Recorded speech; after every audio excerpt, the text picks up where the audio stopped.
Mutual ಫಂಡಲ್ಲಿ ಬಂದಾಗ ಅಲ್ಲೂ ಕೂಡ ಒಂದು ದೊಡ್ಡ ಸಮುದ್ರದ ಹಾಗೆ ಅಲ್ಲಿ ನೂರಾರು ಮ್ಯೂಚುವಲ್ ಫಂಡ್ ಸ್ಕೀಮ್ಗಳಿದ್ದಾವೆ. ಅಲ್ಲೂ ಕೂಡ ಲಂಸಮಾಗಿ ಇನ್ವೆಸ್ಟ್ ಮಾಡ್ಬೋದು ಅಥವಾ SIP ತಗೋಬೋದು.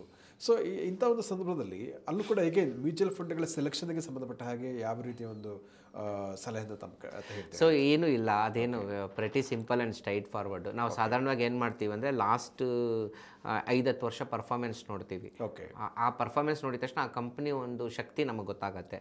ಎರಡನೇದು ಆ ಒಂದು ಅಸೆಟ್ ಫಂಡ್ ಮ್ಯಾನೇಜ್ ಮಾಡೋ ಮನುಷ್ಯನ ಬ್ಯಾಕ್ಗ್ರೌಂಡ್ ಚೆಕ್ ಮಾಡ್ತೀವಿ, ಅವನ ರಿಸ್ಕ್ ಅಪಿಟೈಟ್ ನೋಡ್ತೀವಿ. ಅದೆಲ್ಲ ನೋಡಿ ನಾವೊಂದು ಇಷ್ಟು ಕಾಂಬಿನೇಷನ್ ಅಂತ ಡಿಸೈಡ್ ಮಾಡಿಬಿಡ್ತೀವಿ. ಸೊ ಸಾಧಾರಣ ಒಂದು ಜನಗಳಿಗೆ ಜನಸಾಮಾನ್ಯರಿಗೆ ಅವ್ರು ಬೇಕಿದ್ದಾಗ ಫೋನ್ ಮಾಡಿದ್ರೆ ಸಾಕು, ನಮ್ಮ ಸ್ಟಾಫ್ ನೀಟಾಗಿ ಇಷ್ಟೇ ಅಪ್ಪ ತಗೊಳ್ಳಿ ಅಂತ ಹೇಳ್ಬಿಡ್ತಾರೆ. ವೆರಿ ಸಿಂಪಲ್, ಸೆಲೆಕ್ಷನ್ ಕೂಡ ಬಹಳ ಈಸಿ. ಸಿಂಪಲ್. ಓಕೆ ಸರ್, ಈಗ ಇನ್ನೊಂದು ಅಂದರೆ ಈ ಬಿಟ್ಕಾಯಿನ್ ಅಂತಹ ಕ್ರಿಪ್ಟೋ ಕರೆನ್ಸಿ ಬಗ್ಗೆ ನಮ್ಮ ಯೂತ್ಸ್ ಬಹಳ ಇಂಟ್ರೆಸ್ಟ್ ತೋರಿಸ್ತಾ ಇರುವಂಥದ್ದು.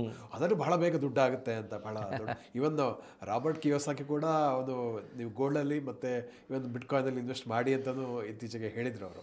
ಸೊ ನಿಮ್ಗೆ ಏನು ಅನ್ಸುತ್ತೆ ಬಿಟ್ಕಾಯಿನಲ್ಲಿ ಅಥವಾ ಈ ಥರ ಕ್ರಿಪ್ಟೋ ಕರೆನ್ಸಿಯಲ್ಲಿ ಇನ್ವೆಸ್ಟ್ಮೆಂಟ್ ಮಾಡೋದ್ರ ಬಗ್ಗೆ? ನೋಡಿ, ಕ್ರಿಪ್ಟೋ ಕರೆನ್ಸಿ ಒಂದೇ ಒಂದು ಪ್ರಾಬ್ಲಮ್ಮು, ಅದಕ್ಕೆ ಡೇಟಾ ಬ್ಯಾಕಿಂಗ್ ಇಲ್ಲ. ಓಕೆ ಆಮೇಲೆ ಈಗ $1,00,000 ಇರೋ ಬಿಟ್ಕಾಯಿನ್ ಇಲ್ಲಿಂದ ಎಲ್ಲೋಗುತ್ತೆ ಅಂತ ಯಾರಿಗೂ ಅರಿವಿಲ್ಲ. ಅವರು ಆ ಹಾಲ್ವಿಂಗ್ ಅಂತಾರೆ, ಗೊತ್ತಾರೆ ನಿಮಗೆ? ಪ್ರತಿ 5 ವರ್ಷಕ್ಕೊಮ್ಮೆ ಅದು ಬಿಟ್ಕಾಯಿನ್ ಅವೈಲಬಿಲಿಟಿ ಹಾಫ್ ಆಗುತ್ತೆ ಅಂತ ಒಂದು ಕಾನ್ಸೆಪ್ಟ್ ಇದೆ ಅದರಲ್ಲಿ. ಸೊ ಆ ಕಾನ್ಸೆಪ್ಟ್ ಪ್ರಕಾರ ಬಿಟ್ಕಾಯಿನ್ ಡಿಮಾಂಡ್ ಯಾವಾಗಲೂ ಇರುತ್ತೆ ಅಂತಾನೆ ಅವ್ರು ಹೇಳೋದು. ಆದರೆ ಈ ಬಿಟ್ಕಾಯಿನ್ಗೆ ಪರ್ಯಾಯವಾಗಿ ಇನ್ನೇನಾದರೂ ಕಾಯಿನ್ ಬಂದರೆ, ಓಕೆ ಈಗ ರಿಲಯನ್ಸ್ ಅವ್ರು ಯಾವುದೋ ಜಿಯೋ ಕಾಯಿನ್ ಅಂತೇನೋ ಮಾತಾಡ್ತಿದ್ದಾರೆ ಅಂತ ಹೇಳಿದ್ರು, ಯಾವುದೋ ಕಾಯಿನ್ಗಳು ನಮಗೆ ಗೊತ್ತಿಲ್ಲ. ನಾನೇನು ಹೇಳ್ತೀನಿ, ಈಗ ನಮ್ಮ ಕಾಮನ್ ಸಿಟಿಸನ್ಗೆ ನನ್ನ ರೆಕಮೆಂಡೇಶನ್ ಅಂದರೆ, ನಿಮ್ಮ ಹತ್ರ ಒಂದು $100 ಇನ್ವೆಸ್ಟ್ಮೆಂಟ್ ಇದ್ದರೆ ಬೇಕಿದ್ರೆ ಒಂದು 10% ಬೆಟ್ಟಿಂಗ್ ಹಾಕಿ, ನೋ ಪ್ರಾಬ್ಲಮ್. ಒಂದು ಬಿಟ್ಕಾಯಿನಲ್ಲಿ 5%, ಆಮೇಲೆ ಇದಿರಿಯಮಲ್ಲಿ ಒಂದು 2%, ಟೀದರಲ್ಲಿ 1-2%, ಇನ್ನು ಮಿಕ್ಕಿದ 1% ಹಾಕಿ 10% ಇಟ್ಕೊಳ್ಳಿ. ಎಲ್ಲ ಸೇವಿಂಗ್ಸ್ ಹಾಕಬೇಡಿ ಅಂತ, ಎಲ್ಲ ಹಾಕಬಾರ್ದು. 10% ಹಾಕಿ ಅದು ಹೋದರೆ ಬಿಟ್ಬಿಡಿ. ಅಥವಾ ಲಾಟ್ರಿ ಅಂದ್ಕೊಳ್ಳಿ, ಇನ್ನೂ ಕಡಿಮೆ ಹಾಕಿದ್ರೂ ಒಳ್ಳೆಯದೇ. ಆದರೆ ಜಾಸ್ತಿ ಬೆಟ್ಟಿಂಗ್ ಹಾಕೋದು ಕಷ್ಟ, ಯಾಕಂದರೆ ಅದರಲ್ಲಿ ಎಕ್ಸ್ಟ್ರೀಮ್ ವೊಲಟಾಲಿಟಿ ಇರುತ್ತೆ ಬಿಟ್ಕಾಯಿನಲ್ಲಿ. ಓಕೆ ಆಮೇಲೆ ನಾನು ಈ ನಡುವೆ ಸ್ವಲ್ಪ ಟೈಮ್ ಸೈಕಲ್ಸ್ ರಿಸರ್ಚ್ ಮಾಡಿಬಿಟ್ಟು ಬಿಟ್ಕಾಯಿನ್ ಯಾವ ಟೈಮಲ್ಲಿ ತುಂಬ ಹೈಪ್ ಹೊಡೆಯುತ್ತೆ ಅಂತ ಸ್ವಲ್ಪ ಒಂದಷ್ಟು ರಿಸರ್ಚ್ ಮಾಡಿ ಕಂಡುಹಿಡಿದಿದ್ದೀನಿ. ಸೊ ದೋಸ್ ಮೊಮೆಂಟಮ್ ಟೈಮಿಂಗ್ ಎಲ್ಲ ಬಿಟ್ಕಾಯಿನ್ದು ಪಬ್ಲಿಷ್ ಮಾಡ್ತೀನಿ ಇಷ್ಟರಲ್ಲಿ. ಸರ್, ಈಗ ಇನ್ನೊಂದು ಬಹಳ ಮುಖ್ಯವಾಗಿ ಅಂದರೆ ಭಾರತೀಯರಿಗೆ ಚಿನ್ನ ಅಂದರೆ ಬಹಳ ಇಷ್ಟ. ಸಾವಿರಾರು ವರ್ಷಗಳಿಂದ ಭಾರತೀಯರು ಚಿನ್ನವನ್ನು ಬಹಳ ಆಪದ್ದನ ಅಂತ ಕರೀತಾರೆ. ಚಿನ್ನದ ರೇಟ್ ಕೂಡ ಬಹಳ ಎರ್ರಬಿರ್ರಿಯಾಗಿ ಮೇಲಕ್ಕೆ ಹೋಗಿದೆ. ಸೊ ಇಂಥ ಸಂದರ್ಭದಲ್ಲಿ ಗೋಲ್ಡ್ ಇನ್ವೆಸ್ಟ್ಮೆಂಟ್ ಬಗ್ಗೆ ತಮ್ಮ ಒಂದು ಸಜೆಷನ್ ಏನು ಹೇಳ್ತೀರಿ ಅಂತ? ನನಗೆ ಗೋಲ್ಡ್ ಕಂಡ್ರೆ ಇಷ್ಟ. ಹಂಗೆ ತೊಗೊಂಡ್ರೆ ಇಂಡಿಯನ್ಸ್ಗೆ ಬಹಳ ಇಷ್ಟ. ಇಂಡಿಯನ್ ಲೇಡೀಸ್ಗೆ ಇನ್ನೂ ಇಷ್ಟ. ನಿಮಗೆ ಕೆಲವು ಸ್ಟ್ಯಾಟಿಸ್ಟಿಕ್ಸ್ ಕೊಡ್ತೀನಿ. ಇವತ್ತು ಪ್ರಪಂಚದಾದ್ಯಂತ ಇರೋ ಗೋಲ್ಡ್ ಸುಮಾರು 2 lakh ton. 2 lakh ton gold ಪ್ರಪಂಚದಲ್ಲಿ ತೆಗೆದಾಗಿದೆ. ನನ್ನ ಪ್ರಕಾರ ಇದು ಇನ್ನೊಂದು 50,000 ಟನ್ ಮೇಲೆ ಹೋಗಲಿಕ್ಕೆ ಚಾನ್ಸ್ ಇಲ್ಲ. ಯಾಕಂದ್ರೆ ಆಲ್ಮೋಸ್ಟ್ ಗೋಲ್ಡ್ ಮೈನ್ಸ್ ಎಲ್ಲ ಕ್ಲೋಸಿಂಗ್ ಟೈಮ್ ಬಂದ್ಬಿಟ್ಟಿದ್ದಾವೆ. ಯಾಕಂದರೆ ಪ್ರೊಡಕ್ಷನ್ ಕಾಸ್ಟು ಗೋಲ್ಡ್ ಅಕ್ವಿಸಿಷನ್ಗೆ ಮ್ಯಾಚ್ ಆಗ್ತಾ ಇಲ್ಲ. ಹಾಗಾಗಿ ನಮ್ಮ KGF ಎಲ್ಲ ಆ ಕಾಲದಲ್ಲಿ ಮುಚ್ಚೋಗಿತ್ತು. ಓಕೆ, ಸೊ ಆ 2 ಲಕ್ಷ ಟನ್ನಲ್ಲಿ ಸುಮಾರು 25,000 ಟನ್ ಗೋಲ್ಡ್ ನಮ್ಮ ಇಂಡಿಯನ್ ಲೇಡೀಸ್ ಹತ್ರ, ಹೆಂಗಸರ ಹತ್ರನೇ, ನಮ್ಮ ದೇಶೀಯ ಹೆಂಗಸರ ಹತ್ರ ಮನೇಲಿ ಇಟ್ಕೊಂಡಿದ್ದಾರೆ. ಅದಕ್ಕಿನ್ನ ಬೆಲೆ ಕಟ್ಟಿಲ್ಲ. ಹೂ ವ್ಯಾಲ್ಯೂಡ್ ದಟ್ ಮನಿ? ಈಗ ನಿಮ್ಮ ಆಕೆ ಹತ್ರ ಇರೋ ಒಡವೆ ಯಾರು ಲೆಕ್ಕ ಹಾಕಿದ್ರು? ಈಗ ನಮ್ಮ ಅಮ್ಮನ ಹತ್ರ ಇರೋ ಒಡವೆ ಯಾರು ಲೆಕ್ಕ ಹಾಕಿದ್ರು? ಸೊ ಸುಮಾರು 25,000 ಟನ್ನು ಅಷ್ಟು ಬಂಗಾರ ನಮ್ಮ ಹೆಂಗಸರ ಹತ್ರ ಇದೆ. ಆ್ಯಂಡ್ ಅದ್ರ ವ್ಯಾಲ್ಯೂಯೇಷನ್ ಎಷ್ಟು ಗೊತ್ತಾ? $2 ಟ್ರಿಲಿಯನ್ ಅಮೆರಿಕನ್ ಡಾಲರ್ಸ್. ಬಹಳ ದೊಡ್ಡ ಅಸೆಟ್ ಅದು. Okay, I will give you one more interesting stuff. ವರ್ಲ್ಡಲ್ಲಿ if you put all the central banks of the world, ಪ್ರಪಂಚದ ಆಲ್ ಸೆಂಟ್ರಲ್ ಬ್ಯಾಂಕ್ಸ್, ಈಗ reserve bank of India, federal bank of America, ಇವರೆಲ್ಲರ ಹತ್ರ ಸೇರಿಸಿರೋ ಬಂಗಾರ ಎಲ್ಲ ಸೇರಿಸಿದ್ರು ಒಂದು 10,000 ಟನ್ನೇ ಬರೋದು. ಸೊ ಇದರ ಅರ್ಧನೂ ಬರಲ್ಲ. ಅದು ಒಂದು. RBI ಹತ್ರ ಸುಮಾರು 900 ಟನ್ ಇದೆ ದುಡ್ಡು gold. Reserve bank of India ಹತ್ರ 900 ಟನ್ ಇದೆ. ನಮ್ಮ ಹೆಂಗಸರ ಹತ್ರ 25,000. 24,000 ಇದೆ. 25 ರೌಂಡ್ ಫಿಗರ್, 25,000 ಟನ್ ಗೋಲ್ಡ್ ಇದೆ. It is not valued. Valued ಅಂದರೆ ಅದಕ್ಕೆ ಬೆಲೆ ಇದೆ. ಅದು ನಮ್ಮ ಸಿಸ್ಟಮಲ್ಲಿ ವ್ಯಾಲ್ಯೂಯೇಷನ್ ಇಲ್ಲ. GDP ಲೆಕ್ಕದಲ್ಲಿ ಬರಲ್ಲ. ಮಾರ್ಕೆಟ್ ಕ್ಯಾಪ್ ಬರಲ್ಲ. ಓಕೆ, ಸೊ ಗೋಲ್ಡ್ ಇವಾಗಲ್ಲ, ಸಾವಿರಾರು ವರ್ಷಗಳಿಂದ gold is A hedging asset. ಯಾಕೆ ಹೆಡ್ಜಿಂಗ್ ಅಸೆಟ್ ಇತ್ತು ಅಂದರೆ, ಹಿಂದೆ ಸಂಸ್ಥಾನಗಳಿತ್ತು. ಯಾರೂ ಈ ರಿಯಲ್ ಎಸ್ಟೇಟು, ಭೂಮಿ ಇಂಥವಕ್ಕೆ ಬೆಲೆ ಕೊಡ್ತಿರಲಿಲ್ಲ. ಯಾಕಂದರೆ ಸಾಮ್ರಾಜ್ಯ ಇದ್ರೇ. ಚಾಣಕ್ಯ ಅರ್ಥಶಾಸ್ತ್ರದ ಮೊದಲನೇ ಭಾಗದಲ್ಲಿ ಹೇಳ್ತಾನೆ, ಸುಖಸ್ಯ ಮೂಲಂ ಧರ್ಮ, ಧರ್ಮಸ್ಯ ಮೂಲಂ ಅರ್ಥಂ, ಅರ್ಥಸ್ಯ ಮೂಲಂ ರಾಜ್ಯಂ ಅಂತ. ಅಂದರೆ ಸುಖವಾಗಿರ್ಬೇಕಾದ್ರೆ ನಿನ್ನ ಡ್ಯೂಟಿ, ನಿನ್ನ ಧರ್ಮ ನೀನು ನಡೆಸಬೇಕು. ಧರ್ಮ ಈಸ್ ನಾಟ್ ಹಿಂದೂ ಧರ್ಮ, ಮುಸ್ಲಿಂ ಧರ್ಮ. ಧರ್ಮ ಮೀನ್ಸ್ ಡ್ಯೂಟಿ. ನಿನ್ನ ಕುಟುಂಬ ನೋಡು, ನಿರ್ವಹಣೆ ಮಾಡಬೇಕು. Be a good father, good son, good husband, good brother, blah blah blah, responsibilities ಅಂತ. ಸೊ ಧರ್ಮಸ್ಯ ಮೂಲ ಅರ್ಥ, ಆ ರೆಸ್ಪಾನ್ಸಿಬಿಲಿಟಿ ಫುಲ್ಫಿಲ್ ಮಾಡೋಕ್ಕೆ ದುಡ್ಡು ಬೇಕು. ಅರ್ಥಸ್ಯ ಮೂಲಂ ರಾಜ್ಯಂ, ದುಡಿಯೋದಕ್ಕೆ ನಿನಗೆ ಒಂದು ಸಾಮ್ರಾಜ್ಯ ಬೇಕಲ್ಲ, ಕೆಲಸ ಕೊಡೋನ್ ಬೇಕಲ್ಲ, ವ್ಯವಹಾರ ಮಾಡೋಕ್ಕೆ ಜಾಗ ಇರಬೇಕಲ್ಲ, ವ್ಯಾಪಾರ ಮಾಡೋಕ್ಕೆ ಜನ ಬೇಕಲ್ಲ, ಅದು ರಾಜ್ಯಂ. ಅದು ಅವತ್ತಿನ ಡೆಫಿನೇಷನ್. ಎಷ್ಟು ಅದ್ಭುತವಾಗಿ ಹೇಳಿದ್ದಾರೆ ಚಾಣಕ್ಯ. ಸೊ ಅವತ್ತು ರಾಜ್ಯಂ ಅಂದರೆ ಸರ್ಕಾರ, ಸರ್ಕಾರ ಅಂದರೆ ರಾಜ. ನಾಳೆ ಆ ರಾಜ್ಯದ ಮೇಲೆ ಇನ್ನೊಬ್ಬ ಕೊಳ್ಳೆ ಹೊಡೆದ ಅಂದ್ಕೊಳ್ಳಿ. ಈಗ ಹಂಪಿ ಅಂತ ತಗೊಳ್ಳಿ, ಒಂದು ಮಹಾನ್ ಸಾಮ್ರಾಜ್ಯ ಒನ್ ಡೇ ಪತನ ಆಗೋಯ್ತು. 6 ತಿಂಗಳು ಹತ್ತೂರಿತ್ತು. ಊರ್ದಾಗ ಏನಾಯ್ತು, ಜನ ಎಲ್ಲ ಇದ್ದು ಬದ್ದಿದ್ದು ಬಂಗಾರ ಚಿನ್ನಾಗಿನ ತೊಗೊಂಡು ಮಕ್ಕಳನ್ನ ಕರ್ಕೊಂಡು ಓಡೋದ್ರು. ಎಲ್ಲಿಗೋದ್ರು? ಎಲ್ಲೆಲ್ಲೋ ಹೋದರು. ಅವ್ರ ಭೂಮಿಗಳೇನಾಯಿತು? ಸೊ ಭೂಮಿಗೆ ಬೆಲೆ ಇಲ್ಲ, ಏನು ತೊಗೊಂಡು ಓಡೋದ್ರು? ಬಂಗಾರ. So gold is A hedge for generations. ಆಮೇಲೆ ಮಾಡ್ರನ್ ವರ್ಲ್ಡ್ ಬಂತು. ಮಾಡ್ರನ್ ವರ್ಲ್ಡ್ ಬಂದ ಮೇಲೆ ಎಲ್ಲರೂ ಕರೆನ್ಸಿ ಪ್ರಿಂಟ್ ಮಾಡೋಕ್ಕೆ ಶುರು ಮಾಡಿದ್ರು. ಹಿಂದಿನ ಕಾಲದಲ್ಲಿ ಬಾರ್ಟ್ರಿಂಗ್ ಸಿಸ್ಟಮ್ ಇತ್ತು.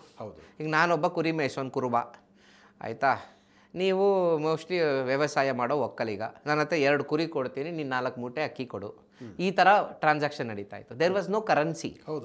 ಆಮೇಲೆ ಬಂಗಾರದ ಕಾಯಿನ್ ಪ್ರಿಂಟ್ ಹಾಕಿದ್ರು, ಸಿಲ್ವರ್ ಪ್ರಿಂಟ್ ಹಾಕಿದ್ರು. ಕೊನೆಗೆ ಈಗ ಮಾಡ್ರನ್ ಪ್ರಪಂಚ ಬಂದಮೇಲೆ ನೋಟ್ ಪ್ರಿಂಟ್ ಮಾಡ್ತಾರೆ. ಸರ್ಕಾರಗಳು ಬಂತು, ದೇಶಗಳು ಬಂತು, ಬಾರ್ಡರ್ಸ್ ಡಿಫೈನ್ ಆಯಿತು. ನಿಮಗೆ ನಂಬಲ್ಲ ನೀವು, 200-300 ವರ್ಷಕ್ಕೆ ಮುಂಚೆ ವೀಸಾ ಕಾನ್ಸೆಪ್ಟ್ ಇರಲಿಲ್ಲ. ಯಾರು ಎಲ್ಲಿ ಬೇಕಾದ್ರೂ ಹೋಗ್ಬೋದಿತ್ತು. Do you know that? ಇರಲಿಲ್ಲ. ಯಾಕೆ ಇರಲಿಲ್ಲ ಅಂದರೆ ಹೋಗೋದು ಕಷ್ಟ ಇತ್ತು. ಇವತ್ತಿನ ಥರ ವಿಮಾನ ಅದೆಲ್ಲ ಕಾನ್ಸೆಪ್ಟ್ ಇರಲಿಲ್ವಲ್ಲ ಆವಾಗ, 300-400 ವರ್ಷಕ್ಕೆ ಮುಂಚೆ. ಪ್ರಪಂಚ ಏನಿದೆ ಅಂತ ಯಾರಿಗೂ ಗೊತ್ತೇ ಇರಲಿಲ್ವಲ್ಲ. ಆದರೆ ಭಾರತಕ್ಕೆ ಇಷ್ಟೊಂದು ಟನ್ ಚಿನ್ನ ಹೇಗೆ ಬಂತು ಅಂತ ಸೃಷ್ಟಿಯಾಗಿತ್ತು. Okay, I will come to that. Production ಇರಲಿಲ್ವಲ್ಲ? ಯಾರು ಹೇಳಿದ್ದು? ಎಲ್ಲ ಕಡೆ ಇತ್ತು. ಓಕೆ. ಆಮೇಲೆ ಭಾರತೀಯರು ಎಲ್ಲ ಕಡೆಯಿಂದ ಪ್ರೊಕ್ಯೂರ್ ಮಾಡ್ತಿದ್ರಲ್ಲ. ಈಗ ಏನು ಬೇಡ, ನಮ್ಮ ವಿಜಯನಗರ ಸಾಮ್ರಾಜ್ಯ ತಗೊಳ್ಳಿ, ಈ ಕಡೆ ಚೋಳರು ತಗೊಳ್ಳಿ, ಆಯಿತಾ? ಇವರೆಲ್ಲ ಆ ಕಾಲದಲ್ಲೇ ನಿಮಗೆ ಗ್ರೀಕ್ ಅವ್ರ ಜೊತೆ ಎಲ್ಲ ವ್ಯವಹಾರ ಮಾಡೋರು, ಅಲ್ಲಿಂದ ಬರ್ತಾ ಇತ್ತು. ಪರ್ಷಿಯಾ ಜೊತೆ ಮಾಡ್ತಿದ್ರು. ಇವತ್ತು ನೀವು ಇರಾನ್ ಅಂತ ಏನು ಕರಿತಿರೋ ಅದು ಪರ್ಷಿಯನ್ ಸಾಮ್ರಾಜ್ಯ, ಆಯಿತಾ? ಅಂದರೆ ಆವತ್ತೇ ಒಂದು ಗ್ಲೋಬಲೈಸ್ಡ್ ವರ್ಲ್ಡ್ ಆಗಿತ್ತು. ನಾವು ಗ್ಲೋಬಲ್ ಟ್ರೇಡ್ ನಡೀತಾ ಇತ್ತು ಹೆವಿ. ಸರ್, 17ನೇ ಶತಮಾನದಲ್ಲಿ ಬ್ರಿಟಿಷರು 1600 ಅವ್ರು ಬಂದಿದ್ದು. ಅವರು ವ್ಯಾಪಾರ ಸ್ಟಾಪ್ ಮಾಡಿ ರಾಜಕೀಯ ಮಾಡೋಕ್ಕೆ ಒಂದು 100-150 ವರ್ಷ ಹಿಡಿತು. ಅಷ್ಟರಲ್ಲಿ we are the richest country in the world with 25% world economy. Correct. Purely driven by rural economy, purely driven by cows. ಭಾರತ ದೇಶದಲ್ಲಿ ಅವತ್ತಿನ ಕಾಲದಲ್ಲಿ ಮನುಷ್ಯರಿಗಿಂತ ಹಸುಗಳು ಜಾಸ್ತಿ ಇದ್ವು. ಪ್ರತಿ ಮನೇಲಿ ಹಸು ಇತ್ತು. ಒಂದು ಮನೇಲಿ ಹಸು ಇದೆ ಅಂದರೆ ಹಾಲು, ಬೆಣ್ಣೆ, ತುಪ್ಪ ಎಲ್ಲ ಹಸುವಿನಿಂದ ಬರೋ ಪ್ರತಿ ವಸ್ತುನೂ is an economical value. Correct. ಅದರ ಸಗಣಿ ಬೆರಣಿ ಆಗೋ ತಪ್ಪು ಅದನ್ನು ಸೇರಿಸಿ. ಅದರ ಸಗಣಿ ಕೂಡ ಆಂಟಿಬಯೋಟಿಕ್ ಅಲ್ಲ. There is nothing that a cow doesn't produce which is useless. Correct. Cow that produces which is useless. So ಆ ಥರ ಇದ್ದಿದ್ದ ಒಂದು ಪ್ರಪಂಚ. ಸೊ ಕೊನೆಗೆ ಬರ್ತಾ ಕರೆನ್ಸಿ ಪ್ರಿಂಟಿಂಗ್ ಆಯ್ತಲ್ಲ, ಆ ಪ್ರಿಂಟ್ ಮಾಡೋ ದುಡ್ಡಿಗೆ ಬ್ಯಾಕಪ್ ಬೇಕಲ್ಲ. ವಾಟ್ ಈಸ್ ದ ಪೇಪರಲ್ಲಿ ನೋಡಿ, ಆ ನೋಟಲ್ಲಿ ಬರ್ದಿರುತ್ತೆ, I promise to pay the bearer a sum of 1000 rupees, 5000 rupees, 500 rupees ಅಂತ. ಸೊ ಅದಕ್ಕೆ ಬಂಗಾರ ಇಟ್ಕೊಳ್ಳೋಕೆ ಶುರು ಮಾಡಿದ್ರು. ಬಂಗಾರ ಕಮ್ಮಿನೇ ಇರೋದೇ, ಲಿಮಿಟೆಡ್ ಬಂಗಾರ. ಅಮೆರಿಕಾನೇ ಶುರು ಮಾಡಿದ ಕಾನ್ಸೆಪ್ಟ್. ಆಮೇಲೆ ಒಂದು ದಿನ ಬಂತು, ನಾಳೆ ಜಾಸ್ತಿ ದುಡ್ಡು ಪ್ರಿಂಟ್ ಮಾಡೋಕ್ಕೆ, ಆದರೆ ಬಂಗಾರ ಸ್ಟಾಕ್ ಇಟ್ಕೊಳ್ಳೋಕ್ಕೆ ಅವಕಾಶ ಇಲ್ಲ. ಸರಿ ಬಿಟ್ಟಾಕು, ಕರೆನ್ಸಿನೇ ಪ್ರೂಫು. ಕರೆಕ್ಟ್. ಈ ಡಾಲರ್ಗೆ ಬೆಲೆ, ಬ್ಯಾಕಪ್ ಇಲ್ಲ. ಗೋಲ್ಡನ್ ಸ್ಟ್ಯಾಂಡರ್ಡನ್ನು ಬಿಟ್ಬಿಟ್ರು. ಎಲ್ಲರೂ ನಾವು ಬಿಟ್ಬಿಟ್ಟು, ನಾವು ಯಾವಾಗಲೋ ಬಿಟ್ಟಾಯಿತು, ಎಲ್ಲರೂ ಪ್ರಿಂಟ್ ಹಾಕ್ತಿದ್ದಾರೆ. ಆದರೆ ಮಾರ್ಕೆಟ್ಸ್ಗಳು ಯಾವಾಗ ಶೇಕ್ ಆಗ್ತಾವೋ, ಓಕೆ, ಯಾವಾಗ ಫೈನಾನ್ಷಿಯಲ್ ಎಕೋಸಿಸ್ಟಮ್ ಹೊಡೆತ ಬೀಳುತ್ತೋ. ಫೈನಾನ್ಷಿಯಲ್ ಎಕೋಸಿಸ್ಟಮ್ ಜಾಸ್ತಿ ಹೊಡೆತ ಬೀಳೋದು ಯಾವಾಗ ಅಂದರೆ ಒಂದು ವಾರ್ ಸಿಚುವೇಶನ್ಸಲ್ಲಿ. Correct. Okay, whenever there is a national emergency. ಈಗ ನೋಡಿ, ಉಕ್ರೇನ್ ಮತ್ತು ಇವ್ರು ವಾರ್ ನಡೆದಾಗ ಉಕ್ರೇನ್ ಜನ ಏನು ತೊಗೊಂಡೋದ್ರು? ಬ್ಯಾಂಕ್ಸ್ ವರ್ಕ್ ಆಗಲ್ಲ, ATM ವರ್ಕ್ ಆಗಲ್ಲ, ಏನು ತೊಗೊಂಡೋಗ್ತಾನೆ ಆಚೆ ಕಡೆ ಫ್ಯಾಮಿಲಿನ ಕರ್ಕೊಂಡು ಬಾಂಬ್ ಹಾಕ್ತಿರ್ಬೇಕಾದ್ರೆ? ಮನೇಲಿರೋ ಬಂಗಾರ ಕ್ಯಾಶ್ ತೊಗೊಂಡು ಓಡೋಗ್ತಾನೆ. So gold is always a protective asset. Okay, ಅದಕ್ಕೆ ನಾವು ಅದನ್ನು ಲಕ್ಷ್ಮಿ ಅಂತ ಕರೆಯೋದು. She protects us all times ಅಂತ. ಓಕೆ, ಗೋಲ್ಡ್ನ ಯಾವತ್ತೂ ನಾವು ಒಂದು ಲಾಂಗ್ ಟರ್ಮ್ ಇನ್ವೆಸ್ಟ್ಮೆಂಟ್ ಅಂತ ಇಟ್ಕೋಬಾರ್ದು. It's an hedging investment. ಈಗ ನನ್ನ ಹತ್ರ ನನ್ನ ಕುಟುಂಬದ ಆಸ್ತಿ ಒಂದು ಕೋಟಿ ರೂಪಾಯಿ ಆಸ್ತಿ ಇದೆ ನನ್ನ ಕುಟುಂಬ ಹತ್ರ. ಅಟ್ಲೀಸ್ಟ್ 10% ಅಂದರೆ 10 ಲಕ್ಷ ರೂಪಾಯಿ ವರ್ತ್ ಗೋಲ್ಡ್ ನನ್ನ ಕುಟುಂಬದಲ್ಲಿ ಇಟ್ಕೋಬೇಕು ನಾವು. ಇದು ನನ್ನ ಪಾಲಿಸಿ. 100% ಗೋಲ್ಡ್ ಇಟ್ಕೊಳ್ಳೋದು ದಡ್ಡತನ. ಯಾಕೆಂದರೆ ಗೋಲ್ಡ್ ಗ್ರೋತ್ ಬರಲ್ಲ. ಗೋಲ್ಡ್ ಇವತ್ತಿಗೂ ಲಾಸ್ಟ್ 10-15 ವರ್ಷ CAGR ತಗೊಂಡ್ರೆ ಸಿಂಗಲ್ ಡಿಜಿಟಲ್ಲೇ ಇದೆ. ಈಕ್ವಿಟಿ ಮಾರ್ಕೆಟ್ಸ್ ಲೆವೆಲ್ಗೆ ಯಾವತ್ತೂ ಗೋಲ್ಡ್ ಬರುತ್ತೆ. ಕಳೆದ 4-6 ವರ್ಷಗಳಿಂದ ಮಾತ್ರ ಅದು ಮತ್ತೆ ಸ್ಟ್ಯಾಗ್ನೆಂಟ್ ಆಗುತ್ತೆ. ಇವಾಗ ಮತ್ತೆ ಸ್ಟ್ಯಾಗ್ನೆಂಟ್ ಲಕ್ಷಣ ಕಾಣಿಸ್ತಾ ಇದೆ. ಹಾಂ, ಈಕ್ವಿಟಿ ಮಾರ್ಕೆಟ್ಸ್ ಬೂಮ್ ಆದಾಗ ಗೋಲ್ಡ್ ಡಿಮಾಂಡ್ ಡ್ರಾಪ್ ಆಗುತ್ತೆ, ಇದು ವೀಕ್ ಆದಾಗ ಅದು ಪಿಕಪ್ ಆಗುತ್ತೆ. ಸೊ ಅದೊಂದು ಹೆಡ್ಜಿಂಗ್ ಟೂಲ್ ಅಷ್ಟೇ. ಅದನ್ನು ಯಾವತ್ತೂ ನಾನು ಗೋಲ್ಡೇ ಬೇಕು ಅಂತ ಇದು ಮಾಡಲ್ಲ. ರೀಸೆಂಟಾಗಿ ಸುಮಾರು 5-6 ವರ್ಷದ ಮುಂಚೆ ನನ್ನ ಫ್ರೆಂಡ್ ಹೆಂಡತಿ, ನನಗೆ 2 ಹೆಣ್ಮಕ್ಳಿದ್ದಾರೆ, ನನಗೆ 1 kg ಬಂಗಾರ ಬೇಕು, tell me what I should do ಅಂತ. ನಾನು ಏನಕ್ಕೆ ಬೇಕು, 1 kg ಇಟ್ಕೊಂಡು ಏನು ಮಾಡ್ತೀಯ ನೀನು? ಇಲ್ಲ, ನನ್ನ ಮಗಳು ದೊಡ್ಡವಳು ಆಗ್ತಾಳೆ 25 ವರ್ಷಕ್ಕೆ, ಅವಳಿಗೆ ಅಷ್ಟು 1 kg ಸ್ಟಾಕ್ ಮಾಡ್ಬೇಕು ನಾನು ಬಂಗಾರ ಅವಳ ಹೆಸರಲ್ಲಿ. ಹೌದಾ, 25 ವರ್ಷಕ್ಕೆ 50 ತಿಂಗಳು, 10 ವರ್ಷಕ್ಕೆ 50 ವಾರ, 10 ವರ್ಷಕ್ಕೆ 500 ವಾರ, ಆಯಿತಾ? ಸೊ 20 ವರ್ಷಕ್ಕೆ 1000 ವಾರ. ಸೊ ವಾರ 1 ಗ್ರಾಮ್ ಬಂಗಾರ ತಗೋ. Okay, every week 1 gram purchase ಮಾಡ್ಕೊಂಡು ಹೋಗು. ಸೊ 20 ವರ್ಷಕ್ಕೆ 1 kg ಬರುತ್ತೆ. ಸೊ ನಿನ್ನ ಆ್ಯಾವ್ರೇಜ್ ಆಗಿಬಿಡುತ್ತೆ ರೇಟ್ ಕೂಡ. ಮಾಡು ಆರಾಮಾಗಿ. ಆಮೇಲೆ ಬಂಗಾರ ಪರ್ಚೇಸ್ ಮಾಡಬೇಡ, ಭೀಮಾ ಜ್ಯುವೆಲರು, ಕಲ್ಯಾಣ್ ಜ್ಯುವೆಲರ್ ಹೋಗಿ ತೊಗೋಬೇಡ. ಗೋಲ್ಡ್ ETF ಅಂತ ಬರುತ್ತೆ. ಗೋಲ್ಡ್ ETF ತಗೋ, ಡಿಜಿಟಲ್ ಗೋಲ್ಡು. ಅದು ನಿನ್ನ ಅಕೌಂಟಲ್ಲಿ ಕೂತಿರುತ್ತೆ, ಹಣ ಇಡೋ ಥರ. ನಿಂಗೆ ಟೆನ್ಷನ್ ಇರಲ್ಲ. ಅಕೌಂಟಲ್ಲಿ ಆಟೋಮೆಟಿಕ್ ಸೆಟ್ಟಿಂಗ್ ಮಾಡಿ ಬಿಟ್ಬಿಡು, ಅದೇ ಆಟೋಮೆಟಿಕ್ಕಾಗಿ ನಿನ್ನ ದುಡ್ಡಿದ್ರೆ ಸಾಕು. ಅದಕ್ಕೆ ಹೇಳಂತ ಇದ್ದೆ, ಈಗ ಫಿಸಿಕಲ್ ಗೋಲ್ಡ್ ಕಾಯಿನ್ ಇರ್ಬೋದು, ಬಾರ್ ಇರ್ಬೋದು, ಸೊ ಅದರಲ್ಲಿ ಇನ್ವೆಸ್ಟ್ಮೆಂಟ್ ಮಾಡುವಂಥದ್ದು ಒಳ್ಳೆದ? ನೀವು ಹೇಳಿದಾಗ ಈ ಥರ ETF ಇರ್ಬೋದು, ಇವುಗಳಲ್ಲಿ ಡಿಜಿಟಲ್ ಗೋಲ್ಡಲ್ಲಿ ಇನ್ವೆಸ್ಟ್ ಮಾಡೋದು. ನೋಡಿ, ಡಿಜಿಟಲ್ ಗೋಲ್ಡ್ಗೂ ರಿಯಲ್ ಗೋಲ್ಡ್ಗೂ ವ್ಯತ್ಯಾಸ ಏನಂದರೆ, ಡಿಜಿಟಲ್ ಗೋಲ್ಡ್ ರಿಯಲ್ ಗೋಲ್ಡ್ ಸ್ವಲ್ಪ ಪ್ರೈಸ್ ಕಡಿಮೆ ಇರುತ್ತೆ. ಓಕೆನಾ? ಸೊ ಇಲ್ಲಿ ಗೋಲ್ಡ್ ಆದರೆ ಅದು ಇದು ಆ್ಯಡ್ ಮಾಡ್ತಾರೆ, ಮಿಕ್ಸಿಂಗು, ಟ್ರಾನ್ಸಾಕ್ಷನ್ನು, ಮಾರೋದು, ಇದೆಲ್ಲ ಹಿಂಸೆ. ಸ್ಟಾಕ್ ಇಟ್ಕೋಬೇಕು, ಬಚ್ಚಿಟ್ಕೋಬೇಕು. ಈ ಡಿಜಿಟಲ್ ಗೋಲ್ಡ್ ವೆರಿ ಈಸಿ, ನೀವು ಇನ್ಸ್ಟೆಂಟ್ ಮಾರ್ಬೋದು ಆನ್ಲೈನಲ್ಲಿ. ಆಮೇಲೆ ಅಕ್ಯುಮುಲೇಟ್ ಮಾಡೋದು ಈಸಿ ಅಲ್ಲ. ವಾರ ನೀವು ಶಾಪ್ಗೆ ಹೋಗಿ ಕೊಂಡ್ಕೊಳ್ಳೋಕ್ಕಾಗಲ್ಲ, ಮರ್ತು ಬಿಡ್ತೀರಾ. ಡಿಜಿಟಲ್ ಗೋಲ್ಡ್ ನಾನೇ ಹೇಳೋದು, if it is little lower cost, 1.1 gram ತೊಗೊಳ್ಳಿ ಅಷ್ಟೇ, ಅಲ್ಲಿಗೆ ಬರುತ್ತೆ. ಬಟ್ ಇವತ್ತು 100 ರೂಪಾಯಿ ಮಾಲಿದ್ರೆ ಅದು 90 ಇದ್ದರೆ, ಇದು 1000 ಹೋದಾಗ ಅದು 900 ಆಗುತ್ತೆ. ಎರಡೂ ಸೇಮೇ. ಬೋತ್ ಆರ್ ರಿಲೇಟಿವ್ ಪ್ರೈಸ್ನೋ. ಸೊ ಹಾಗಾಗಿ ಅದು life easy and it is structural in nature ಅಂತ. ಆಮೇಲೆ ಲಾಂಗ್ ಟರ್ಮಲ್ಲಿ ವಾರ ಕೆಲವರು ಇಲ್ಲ ವಾರ ಆಗಲ್ಲ, ಮಂತ್ಲಿ 1 ಗ್ರಾಮ್ ತೊಗೋತೀವಿ, ಅವ್ರ ಇಷ್ಟ, ಅವ್ರ ಅನುಕೂಲ, ಆರಾಮಾಗಿ ತೊಗೊಳ್ಬೋದು. And it is a very stable stuff.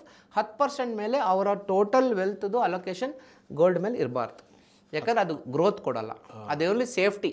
ಇದು ಬಹಳ ಒಂದು ಇಂಪಾರ್ಟೆಂಟ್ ಅಂತ ನಂಗೆ ಅನಿಸ್ತಾ ಇದೆ. ಯಾಕಂದರೆ ನಿಮ್ಮಲ್ಲಿಗೆ 100 ರೂಪಾಯಿ ಇನ್ವೆಸ್ಟ್ಮೆಂಟ್ ದುಡ್ಡು ಇದೆ ಅಂತ ಇದ್ರೆ ಅದರಲ್ಲಿ 10 ರೂಪಾಯಿನ ಗೋಲ್ಡಲ್ಲಿ ಹಾಕಿ. ಕರೆಕ್ಟ್. 90 ರೂಪಾಯಿನ ಅಥವಾ 100 ರೂಪಾಯಿನ ಹಾಕ್ಲಿಕ್ಕೆ ಹೋಗಬೇಡಿ. ಗ್ರೋತ್ ಬರಲ್ವಲ್ಲ ನಿಮಗೆ. ಅದು ಏನಕ್ಕೆ? ಯುದ್ಧ ನಡೆದಾಗ, ಈಗ ಕೊರೋನಾ ಬಂತು, ನಮ್ಮಲ್ಲಿ ಎಷ್ಟೋ ಜನ ಹಳ್ಳಿಗಳಿಗೆ ಹೋಗ್ಬಿಟ್ರು ಆರಾಮಾಗಿ, ಬೆಂಗಳೂರು ಬಿಟ್ಟು ಬಂದ್ರಲ್ಲ ವಾಪಸ್. ಆ ಟೈಮಿಗೆ ಮಾತ್ರ ಗೋಲ್ಡ್ ಎತ್ಕೊಂಡು ಹೋಗು. ಅದು ಏನಾಗಿದೆ ಅಂದರೆ, ಕಳೆದೊಂದು 4 ವರ್ಷದಿಂದ ಕಂಟಿನ್ಯೂಸ್ ಆಗಿ ಗ್ಲೋಬಲ್ ಸಮಸ್ಯೆಗಳು ಉಂಟಾಯ್ತಲ್ಲ. ಈಗ ಒಂದು ಕೊರೋನಾ ಬಂತು, ಆಮೇಲೆ ರಷ್ಯಾ ಉಕ್ರೇನ್ ವಾರ ಆಯಿತು, ಆಮೇಲೆ ಮಿಡ್ಲ್ ಈಸ್ಟಲ್ಲಿ ಇದಾಯಿತು, ಆಮೇಲೆ ಟ್ರಂಪ್ ಅವ್ರದ್ದು ಗಲಾಟೆ ಇಲ್ಲಿ ಚೀನಾ ಜೊತೆಗೆ. ಈ ರೀತಿ ಗ್ಲೋಬಲ್ ವಿದ್ಯಮಾನಗಳು ಜಾಸ್ತಿ ಬ್ಯಾಕ್ ಟು ಬ್ಯಾಕ್ ಬಂದಿರೋದ್ರಿಂದ ಐ ಥಿಂಕ್ ಚಿನ್ನ ರೇಟ್ ಕೂಡ ಲಾಸ್ಟ್ 3-4 ಇಯರ್ಸಲ್ಲಿ ಅಪ್ ಟ್ರೆಂಡಲ್ಲಿದೆ. ಬಟ್ ಅದೇ ಟ್ರೆಂಡ್ ಇರುತ್ತೆ ಅಂತ ಹೇಳೋಕ್ಕಾಗಲ್ಲ, ಚಾನ್ಸೇ ಇಲ್ಲ. ಯಾಕಂದ್ರೆ ಗೋಲ್ಡ್ 100 ವರ್ಷದ ಹಿಸ್ಟ್ರಿ ನೋಡಿ. 1 ವರ್ಷ, 5 ವರ್ಷ, 10 ವರ್ಷ ಬಿಟ್ಬಿಡಿ, ಇನ್ನು 100 ವರ್ಷದ ಇತಿಹಾಸ ತಗೊಳ್ಳಿ, ಅಷ್ಟೇ ಕಾಂಪೌಂಡಿಂಗ್ ರೇಟ್ ಆಗಿದೆ. ಟು ಬಿ ಆನೆಸ್ಟ್ ಇನ್ನೂ ಜಾಸ್ತಿ ಆಗಿಲ್ಲ. ಸೊ ಹೆಡ್ಜಿಂಗ್ ಅಸೆಟ್ ಆಗಿ ಇದನ್ನು ಇಟ್ಕೊಳ್ಳುವಂಥದ್ದು ಬಹಳ. ನಾನು ಮೊನ್ನೆ ತಾಜ್ ಮಹಲ್ಗೆ ಹೋಗಿದ್ದೆ. ಅಲ್ಲಿ ಬರೆದಿದ್ರು, ಇಷ್ಟು ಬಂಗಾರ ಖರ್ಚಾಯಿತು ಇವನು ತಾಜ್ ಮಹಲ್ ಕಟ್ಟಲಿಕ್ಕೆ ಅಂತ. ಆವತ್ತಿನ ಕಾಲಕ್ಕೆ ₹1 ಕೋಟಿ ಅದು ಬಿಲ್ಡಿಂಗ್ ರೇಟು. ಅಮೇಸಿಂಗ್. ನಾನು ಮತ್ತೆ ಎಲ್ಲ ಹಾಕಿ ಇನ್ಫ್ಲೇಷನ್ ಅಡ್ಜಸ್ಟ್ ಮಾಡಿ ಇವತ್ತಿಗೆ ಎಷ್ಟು kg ಬಂಗಾರ, ಆ ಬಂಗಾರ ಇಂಟು ಇವತ್ತಿನ ರೇಟ್ ಹಾಕಿದ್ರೆ ಸುಮಾರು ಆಲ್ಮೋಸ್ಟ್ 1 ಬಿಲಿಯನ್ ಬಂತು. 1 ಬಿಲಿಯನ್. ಅಮೇಸಿಂಗ್. ಸೊ ಹಾಗಾಗಿ ಒಂದು ಕಡೆ ನೀವು ಬಂಗಾರದಲ್ಲಿ ಇನ್ವೆಸ್ಟ್ಮೆಂಟ್ ಎಷ್ಟು ಮಾಡಬೇಕು ಅನ್ನುವಂಥದ್ದು. ಸೊ ಮತ್ತು ಅದರ ಒಂದು ಪ್ರೊಡಕ್ಟಿವಿಟಿ ಇರ್ಬೋದು, ಮುಖ್ಯವಾಗಿ ಅದು ಏನಕ್ಕೆ ನಾವು ಯೂಸ್ ಮಾಡಬೇಕು ಅನ್ನೋಂಥದ್ದು, ಅದನ್ನು ಜನ ಅರ್ಥ ಮಾಡಿಕೊಂಡ್ರೆ ಗೋಲ್ಡಲ್ಲಿ ಇನ್ವೆಸ್ಟ್ಮೆಂಟ್ ಮಾಡ್ತಾ ಅವರ ಟೋಟಲ್ ಒಂದು ಪೋರ್ಟ್ಫೋಲಿಯೋಗೆ ಅದೊಂದು ಬಹಳ ಅಸೆಟ್ ಆಗುತ್ತೆ ಅಂತ ತಾವು ಹೇಳ್ತೀರಿ. ಕರೆಕ್ಟ್. ಸೊ ಕೊನೆಯದಾಗಿ ಒಂದು ಫೈನಾನ್ಷಿಯಲ್ ಡಿಸಿಪ್ಲಿನ್ ವ್ಯಕ್ತಿಗೆ ಎಷ್ಟು ಬೇಕಾಗುತ್ತೆ ಮತ್ತು ಅದಕ್ಕೆ ಬೇಕಾದಂತಹ ಒಂದು ಯಾವ ರೀತಿಯ ಪ್ರಿಪರೇಷನನ್ನು ಯಾವಾಗಿಂದ ಶುರು ಮಾಡಬೇಕು ಅಂತ. ಆಮೇಲೆ ಇನ್ನು ಕೆಲವರು ಸ್ಟಾರ್ಟಿಂಗಲ್ಲಿ ಯಾವುದೇ ಒಂದು ಫೈನಾನ್ಷಿಯಲ್ ಡಿಸಿಪ್ಲಿನ್ ಮಾಡಿರಲ್ಲ, ಒಂದು 40-50 ವರ್ಷ ಆದಮೇಲೆ ಅವ್ರಿಗೊಂದು ಜ್ಞಾನೋದಯ ಆಗುತ್ತೆ, ಏನು ಮಾಡಿಲ್ಲಪ್ಪ ನಾನು, ರಿಟೈರ್ಮೆಂಟ್ ಹತ್ತಿರ ಬಂತು, ಇನ್ನೇನು 5-6 ವರ್ಷದಲ್ಲಿ ಜಾಬಿಂದ ರಿಟೈರ್ಡ್ ಆಗ್ತಿದ್ವಿ, ಬಟ್ ಒಂದು ಸಿಪ್ ಕೂಡ ನನ್ನ ಹತ್ರ ಇಲ್ಲ ಅಂತ. ಆ ಥರ 2 ಕ್ಯಾಟಗರಿವರೆಗೆ ನಿಮ್ಮ ಒಂದು ಸಜೆಷನ್ ಏನು ಅಂತ ಕೊನೆಯದಾಗಿ? ಸರ್ ನಾನೇನು ಹೇಳ್ತೀನಿ, ಇದರಲ್ಲಿ 4 ಕ್ಯಾಟಗರಿ ಇದೆ. ಓಕೆ. ಮೊದಲನೇ ಕ್ಯಾಟಗರಿ 22ಕ್ಕೆ ಜಾಬಿಗೆ ಬರೋರು. ಓಕೆ. ಅವರಷ್ಟು ಅದೃಷ್ಟವಂತರು ಯಾರೂ ಇಲ್ಲ. They are living in the golden era of Indian growth and also the world tech innovation. So ಇವತ್ತಿನ ಪರಿಸ್ಥಿತಿಯಲ್ಲಿ ನನ್ನ ಫಿಲಾಸಫಿ ಏನಂದರೆ, ನಾನು ಮೊನ್ನೆ ಯಾವುದೊಂದು MBA ಕಾಲೇಜ್ಗೆ ಹೋಗಿದ್ದೆ. ನಾನು ಎಷ್ಟು ಜನ ಆಂಟ್ರಪ್ರಿನರ್ ಆಗೋಕ್ಕೆ ಇಷ್ಟಪಡ್ತೀರಾ ನೀವು? 50% ಜನ ಕೈ ಎತ್ತಿದ್ರು. ಓಕೆ.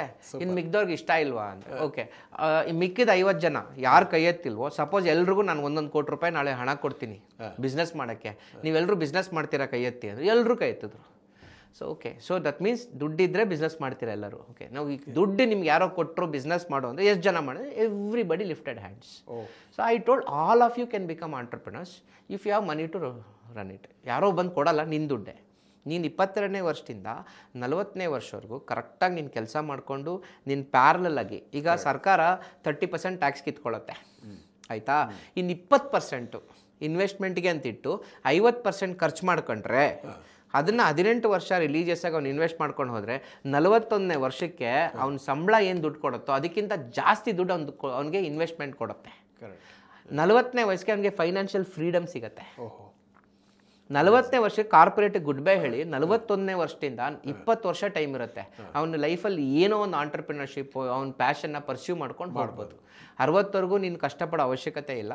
ನೀನು ಕರೆಕ್ಟಾಗಿ 20 ವರ್ಷ ಸರಿಯಾಗಿ ಇನ್ವೆಸ್ಟ್ಮೆಂಟ್ ಮಾಡಿಬಿಟ್ರೆ ಆ 20% ಈ ವರ್ಷದ ಇನ್ವೆಸ್ಟ್ಮೆಂಟು ನಿನಗೆ 20 ವರ್ಷ ಆದಮೇಲೆ ಏನು ಸಂಬಳ ಬರುತ್ತೋ ಅದಕ್ಕಿಂತ ಮಂತ್ಲಿ ಜಾಸ್ತಿ ಇನ್ಕಮ್ ಕೊಟ್ಟು ನಿನಗೆ ಆರ್ಥಿಕ ಸ್ವತಂತ್ರತೆ ಕೊಡುತ್ತೆ. ನೀನು ಕೆಲಸ ಬಿಟ್ಟು ನಿನಗೆ ಇಷ್ಟ ಬಂದಿದ್ದು ನೀನು ಮಾಡ್ಕೋಬೋದು ಅನ್ನೋದು ಒಂದು ಥಿಯರಿ. ವಂಡರ್ಫುಲ್. ಮೊನ್ನೆ ಇನ್ನೊಂದು ಕಾನ್ಸೆಪ್ಟ್ ಹೇಳಿದ್ದೆ. ಸೊ ರಿಟೈರ್ ವಿತ್ 100 crores ಅಂತ ಒಂದು ಸ್ಟೋರಿ ರೆಡಿ ಮಾಡಿದೆ. ಓಕೆ. 38 ವರ್ಷ ಅವನು ವರ್ಕಿಂಗ್ ಪ್ರೊಫೆಷನಲ್ ಇರ್ತಾನೆ. ಸಿಂಪಲ್ SIP ಪ್ರಾಸೆಸ್ಗಳಿಂದ 100 crores ರಿಟೈರ್ಮೆಂಟ್ ಫಂಡ್ ಹೆಂಗೆ ಬಿಲ್ಡ್ ಮಾಡೋದು ಅಂತ. It is very simple actually. There is a particular number which he has to invest. Okay. ಇವತ್ತಿನ ಕಾಲದಲ್ಲಿ 1.5 ಲಕ್ಷ 2 ಲಕ್ಷ ಸಂಬಳ ತೊಗೊಳ್ಳೋರು, ಹೀಗೆಲ್ಲ ಕೆಲವರು ದೊಡ್ಡ ದೊಡ್ಡ ಕಂಪ್ನಿಗಳಿಗೆ ಹೋದವರೆಲ್ಲ ಆರಾಮಾಗಿ 25 ಲಕ್ಷ ಪ್ಯಾಕೇಜ್ ಬರುತ್ತೆ ಅವ್ರಿಗೆ. ಅಂಥವ್ರಿಗೆ ಇದು ಗೋಲ್ಡನ್ ಪ್ರಾಡಕ್ಟು, ಅವ್ರು ಮಾಡ್ಕೊಳ್ಬೋದು. 50 ವರ್ಷದವರು, ಫಾರ್ ಇನ್ಸ್ಟೆನ್ಸ್ ನಾನು ಮೊನ್ನೆ ಹೇಳಿದೆ ನಿಮಗೆ, ಐ ಮೀನ್ ಸ್ವಲ್ಪ ಮುಂಚೆ ಹೇಳಿದೆ, 45 ಇಯರ್ಸ್ ಅವ್ರಿಗೆ ಆ ಸ್ಟೋರಿ ಆಫರ್ ಮಾಡಿದೆ. 50 ಕೂಡ ಈಸ್ ಓಕೆ. 50ನೇ ವಯಸ್ಸಲ್ಲಿ 5 ವರ್ಷ ಟೈಮ್ ಇರುತ್ತೆ, 10 ವರ್ಷ ಟೈಮ್ ಇರುತ್ತೆ. ಏನಾದರೂ ಒಂದು ಸೈಕಲ್, ಎಕನಾಮಿಕ್ ಸೈಕಲ್ ಬರುತ್ತೆ. ಹಾಗಾಗಿ ಏನಾದರೂ ಒಂದು ಸ್ಕೀಮ್ ಹಾಕಿ ಅವ್ರಿಗೆ ಅಡ್ಜಸ್ಟ್ ಮಾಡಿ ಒಂದು ಸ್ವಲ್ಪ ಹಣ ಮಾಡಿ ಕೊಡ್ಬೋದು. ಬಟ್ 55 ಆದಮೇಲೆ ಮಾಡಲಿಕ್ಕಾಗಲ್ಲ. ಅವ್ರು ಇರೋ ದುಡ್ಡಲ್ಲಿ ಸ್ವಲ್ಪ ಉಳಿಸ್ಕೋಬೇಕು. ಯಾಕಂದರೆ ಈಕ್ವಿಟಿ ಮಾರ್ಕೆಟಲ್ಲಿ ಹಣ 55 ಹಾಕಿದ್ಮೇಲೆ ಹೇಳೋದು ನನ್ನ ಪ್ರಕಾರ ಸೂಕ್ತ ಅಲ್ಲ. ಓಕೆ. ಸೊ 50 ದಾಟ್ಬಿಟ್ರೆ ಕಷ್ಟ. ಸೊ ಈ 45 ಈಸ್ ಆಲ್ಸೋ ಓಕೆ. ಈಗ 45ಅಲ್ಲಿ ಇರೋ ಆ ಹೆಂಗಸಿಗೆ ನಾನು ಹೇಳಿದ್ನಲ್ಲ, ಸೊ ಆ ಒಂದು ಸೆಟ್ಟಿಂಗ್ಸ್ ನಾವು ಮಾಡಿ ಕೊಡ್ಬೋದು ಅವ್ರಿಗೆ, ಅಷ್ಟು ಅನುಕೂಲ ಆಗುತ್ತೆ. ಸ್ವಲ್ಪ ಎಕ್ಸ್ಟ್ರಾ ಅಮೌಂಟ್ ಹಾಕಬೇಕಾಗುತ್ತೆ, ಅದಾಗಬೇಕಾಗುತ್ತೆ. ಅದನ್ನು ಹಾಕೋ ಶಕ್ತಿ ಅವ್ರಿಗಿರ್ಬೇಕು. Correct. That is the whole point. ಎಲ್ಲಕ್ಕಿಂತ ಹೆಚ್ಚಾಗಿ ರೀಸೆಂಟಾಗಿ ಒಂದು ಸಾಫ್ಟ್ವೇರ್ ಕಂಪನಿ ಜೊತೆ ಒಂದು ಇಂಟರ್ವ್ಯೂಲ್ ನಾನು ಹೇಳಿದೆ. ಅವರು ವುಮೆನ್ಸ್ ಡೇ ಸೆಲೆಬ್ರೇಷನ್ಗೆ ಅಂತ ನಾನು ಅವರು ಕಂಪನಿಗೆ ಇನ್ವೈಟ್ ಮಾಡಿದ್ರು, ಎಲ್ಲ ಲೇಡೀಸ್ ಜೊತೆ ಇಂಟ್ರಾಕ್ಷನ್ನು. ಅಲ್ಲಿ I was talking about women and investing ಅಂತ. ಹೆಂಗಸರು ಮತ್ತು ಹೂಡಿಕೆ, ಅದ್ರ ಈ 2 ವಿಷಯಗಳಲ್ಲಿ ವಾಟ್ ಈಸ್ ದ ಮಿತ್ ಅಂತ. ನಂಬರ್ 1, ಹೆಂಗಸರು ladies are not interested in investment ಅಂತ ಒಂದು ಮಿತ್. ಅದೊಂದು ಸುಳ್ಳು. Women are much superior when it comes to investing. Okay. And women are bad in money management ಅಂತ ಕರೀತಾರೆ. ಹೆಂಗಸರಿಗೆ ಹಣ ಮ್ಯಾನೇಜ್ ಮಾಡೋಕ್ಕೆ ಬರಲ್ಲ ಅಂತ ಅದೊಂದು myth. That is a very stupid thing. ಈಗ ನಮ್ಮನೆ ಮ್ಯಾನೇಜ್ ಮಾಡಿದ್ದಾರೆ, ನಮ್ಮನೆ ಮ್ಯಾನೇಜ್ ಮಾಡಿತ್ತು. ನೆಕ್ಸ್ಟ್ ನನ್ನ ಮನೆ ನನ್ನ ಹೆಂಡತಿ ಮ್ಯಾನೇಜ್ ಮಾಡ್ತಾಳೆ. ನಿಮ್ಮನೆ ಇನ್ಯಾರು ಮಾಡ್ತಿದ್ರು? ನಿಮ್ಮಪ್ಪ ದುಡ್ದು ಹಣ ತಂದು ಕೊಟ್ಟಿರಬಹುದು, ನಿಮ್ಮ ಮನೆ ನಡೆಸಿದ್ಯಾರು? ಓಕೆ. ಸಿ, ಗಂಡಸರಿಗೆ ನೆಗೋಷಿಯೇಷನ್ ಸ್ಕಿಲ್ಸೇ ಇಲ್ಲ. Ladies are too good in negotiation and they are very good in managing money. ಆಮೇಲೆ women are not risk takers ಅಂತಾರೆ. Okay. I always say women why should she take risk? She is risk conscious ಅಂತ ನಾ ಹೇಳೋದು. ಆಕೆ risk ತಗೊಳ್ಳೋದಿಲ್ಲ, ರಿಸ್ಕ್ನ conscious ಅಂದರೆ risk ಏನು, ಅದರಿಂದ ಆಗೋ ಪರಿಣಾಮಗಳೇನು ಅಂತ ಆಕೆಗೆ ಅರಿವಿರುತ್ತೆ. ಓಕೆ, ಈಗ ರೀಸೆಂಟಾಗಿ ಸೆಬಿ ಹೇಳ್ತು men are losing more money than women ಅಂತ. So if women are losing less money, why? Because they are risk conscious. ಅವರು ರಿಸ್ಕ್ನ ಲೆಕ್ಕ ಹಾಕಿ ತಗೋತಾರೆ. ಸೊ ಅವರ ಮ್ಯಾನೇಜ್ಮೆಂಟ್ ಚೆನ್ನಾಗಿದೆ ಅಂತ ಹೇಳ್ತೀರಿ? ಮ್ಯಾನೇಜ್ಮೆಂಟ್ ಚೆನ್ನಾಗಿದೆ. ಆಮೇಲೆ women are not, women need a man to invest ಅಂತ. ಒಂದು ಗಂಡಸಿನ ಸಹಾಯ ಇಲ್ದಿರ ಹೆಂಗಸಿಗೆ ಇನ್ವೆಸ್ಟ್ ಮಾಡೋಕ್ಕೆ ಬರಲ್ಲ ಅಂತ, ಅದು ನಾನ್ ಸೆನ್ಸೆ. ಯಾಕೆ ಅಂದರೆ Radhika Gupta is the head of Edelweiss mutual fund. She has taken it to from nowhere to somewhere. So ಅದು that is also another myth. ಆಮೇಲೆ ಎಲ್ಲಕ್ಕಿಂತ ಕೊನೆಯದಾಗಿ ಹೆಂಗಸರು ರಿಟೈರ್ಮೆಂಟ್ ಮೇಲೆ ಡಬಲ್ ಫೋಕಸ್ ಮಾಡಬೇಕು, ಯಾಕಂದರೆ ಅವ್ರು ಲಾಂಗರ್ ಬದುಕ್ತಾರೆ. Statistically women live longer ಗಂಡಸರಿಗಿಂತ. ಯಾಕೆ ಬದುಕ್ತಾರೆ ಅಂದರೆ ಹಿಂದಿನ ಕಾಲದಲ್ಲಿ ಅಂದ್ಕೊಳ್ತಿದ್ದು ಎಲ್ಲ ಬರೀ ಅಜ್ಜಿಗಳೇ ಇದ್ದಾರೆ, ತಾತಂದಿರೆಲ್ಲ ಹೋಗ್ಬಿಟ್ರಲ್ವ ಯಾಕೆ ಅಂತ. ಬಿಕಾಸ್ ಲೇಡೀಸ್ಗೆ ಆ ಪೇಯ್ನ್ ತಗೊಳ್ಳೋ ಶಕ್ತಿ ಇರುತ್ತೆ. Ever since they are born, ladies they go through that cycle, no? So they attain puberty, they have their own challenges, they become mothers, then they get into menopause, and women are designed to take more pain, more stress, more challenges, you know. But men are not designed like that. ಗಂಡಸರು ಮಜಾ ಮಾಡೋಕ್ಕೆ ಇರೋದು, ಟಕ್ಕಂತಂದ್ರೆ ಏನಾಗುತ್ತೆ ಹೊರಟೋಗ್ತಾರೆ ಅಷ್ಟೇ. So men cannot take risk. ಮತ್ತು ಇನ್ನೊಬ್ಬರು ನಮ್ಮ ವೈದ್ಯರೊಬ್ಬರು ಹೇಳ್ತಾ ಇದ್ರು, ವುಮೆನ್ಸ್ಗೆ ಮಲ್ಟಿ ಟಾಸ್ಕನ್ನು ಮಾಡೋಂಥ ಕೆಪಾಸಿಟಿ ಗಂಡಸರಿಗಿಂತ ಜಾಸ್ತಿ ಅಂತ. 100%, 200%. Because if you ask me ಅಲ್ಲ, ಎಷ್ಟೊಂದು ಸರಿ ನಮ್ಮ ಮನೆಗಳಲ್ಲಿ ನಾವು as men we do big work. ಚಿಕ್ಕದ 100 ಕೆಲಸ ನಾವು ಮಾಡಲ್ಲ, ದೊಡ್ಡದು 1-2 ಮಾಡಿಬಿಡ್ತೀವಿ. ಸೊ ಈ ಚಿಕ್ಕದ 100 ಮಾಡಕ್ಕೆ ನಮ್ಗೆ ಕೊಟ್ಟರೆ ನಮಗೆ ಕಷ್ಟ ಆಗುತ್ತೆ, ಇರಿಟೇಟ್ ಆಗುತ್ತೆ ನಮಗೆ, ನಾವು ಮಾಡಲ್ಲ. And women are too good in repetitive task. Okay, trading is a repetitive task. Correct. ನಾನು ಯಾವಾಗಲೂ ಅದನ್ನು ಡಾಂಕಿ ವರ್ಕ್ ಅಂತ ಕರಿತೀನಿ. ಟ್ರೇಡಿಂಗ್ ಇರ್ಬೋದು, ಈ SIP ಇರ್ಬೋದು, ಇದೆಲ್ಲ ರಿಪೀಟ್ ಆಗಿ ಮಾಡಬೇಕಾದಂಥ ಅದನ್ನು ಡಾಂಕಿ ವರ್ಕ್ ಅಂತ ಕರಿತೀನಿ. ಕೆಲವರು why do you call it as donkey ಅಂದರೆ, ಕತ್ತೆನ ಯಾಕಪ್ಪ ಬೈತೀಯ ನೀನು? ಕತ್ತೆ is, why do you abuse a donkey? Donkey is an animal, it's a hard working animal. So ನನಗೆ there are 2 kinds of traders, monkey traders, donkey traders. Donkey traders make money, monkey traders don't make money. ಕೋತಿಗಳು ಮರದಿಂದ ಮರಿಗೆ ಎಗರ್ತಾ ಇರ್ತವೆ, donkey ಹಂಗಲ್ಲ, ಅದ್ರದ್ದೊಂದು process ಇರುತ್ತೆ, religious ಆಗಿ ಅದನ್ನೇ ಮಾಡ್ಕೊಂಡು ಹೋಗುತ್ತೆ. ಆ ಪ್ರಾಣಿಗೆ ಅದು ದೇವ್ರು ಕೊಟ್ಟ ವರ. So I always A donkey traders make fortune ಅಂತ. ರೀಸೆಂಟ್ ಹೆಂಗಸರು, ನೀವು ಹೇಳಿದ ಪಾಯಿಂಟ್ ನಿಜ, ಆ ರಿಪಿಟೇಟಿವ್ ಇದರಲ್ಲಿ ದೇ ಆರ್ ವೆರಿ ಲಾಯಲ್. ಮೊನ್ನೆ ಒಂದು ಬಾಂಬೆಲಿ ಒಂದು ಕಂಪ್ನಿನ ಮೀಟ್ ಮಾಡಿದೆ, ಹೆಂಗಸರಿಗೋಸ್ಕರನೇ ಒಂದು ಆ್ಯಪ್ ಬುಕ್ ಮಾಡಿದ್ದಾನೆ ಅವನು. ನಾನು ಯಾಕಪ್ಪ ಹೆಂಗಸರು, very few women are there in the investment horizon ಅಲ್ವಾ. Actually 10% is what individual ladies who contribute to all kind of investments. He said, see women are more loyal than men when it comes to products and services. ಗಂಡಸರಿಗೆ loyalty ಇಲ್ವಂತೆ.